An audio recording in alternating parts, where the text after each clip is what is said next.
Hello, Nikki. Thank you for inviting me. Yeah, thanks for joining us.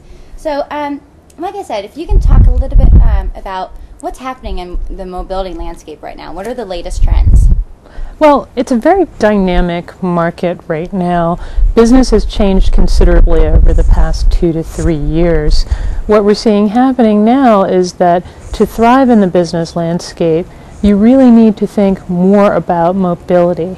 What companies that are successful are doing is looking at how can I gain real-time access to people, to data within applications, but also to information about the health and location of their assets. So really mobility is becoming much more of an integral part of a communications infrastructure, and that's forcing changes in the way IT looks at how they build infrastructure going forward. Interesting.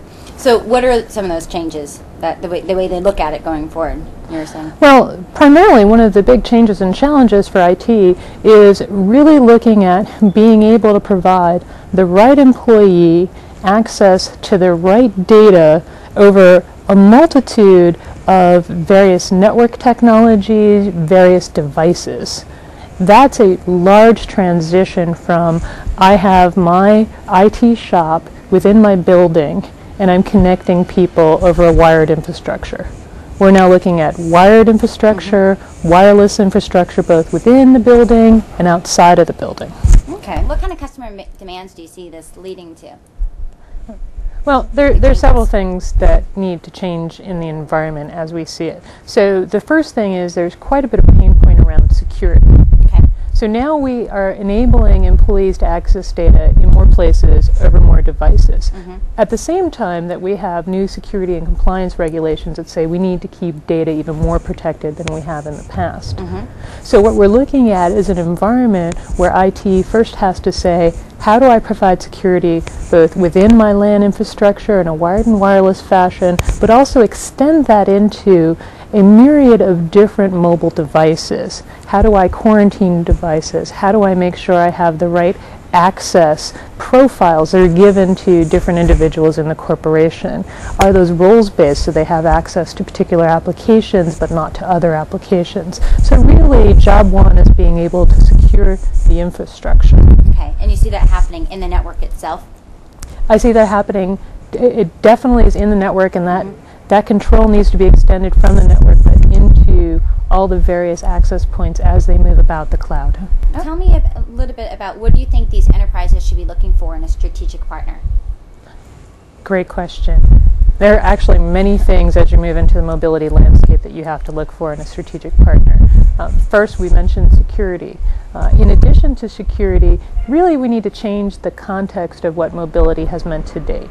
Mobility is about much more than cell phones accessing email. Mobility really is a combination of your wireless LAN infrastructure moving into changing business processes to get quicker time to cash, more revenue by using mobility for real-time access to data. So what does that mean from a partner standpoint? From a partner standpoint, that means you need to start looking at things like integrated management, both for the wired and wireless network, but also for the mobile devices and mobile applications. Mobile device management, mobile application management is a growing concern for enterprises right now. So really looking at how can I consolidate and integrate that infrastructure, because IT managers are being asked to do more with effectively the same amount of budget that they had in the past. So in addition to working on the whole integrated management notion, we also need to add context awareness into mobility. So enterprises really need to know things such as what is the location of my assets? What's the health of my assets? So extending mobility beyond it's just talking to people, into it's talking to applications, but also it's accessing your assets so that you have a better picture holistically of what your entire network infrastructure looks like. We start to integrate RFID, we start to integrate GPS location-based services. We're starting to see a lot happen with inventory management that's now being extended into the mobile environment. And I'd say in addition to context, if we bring it back into the mobile device landscape, we actually have a new trend happening there, which is in the dual mode handsets. And when we look Yeah. at dual mode handsets, we start to look at voice over IP and unified communications being extended over a dual mode Wi-Fi 3G handset. What does that mean? You start to look at the need to have seamless roaming in between the different networks. That's actually a critical component for allowing communications to happen in the organization. So really pulling together that type of seamless roaming with context awareness, with integrated management and security, that's the foundation of what any company should be looking at when they think, what's a strategic partner I need to deal with for my networking?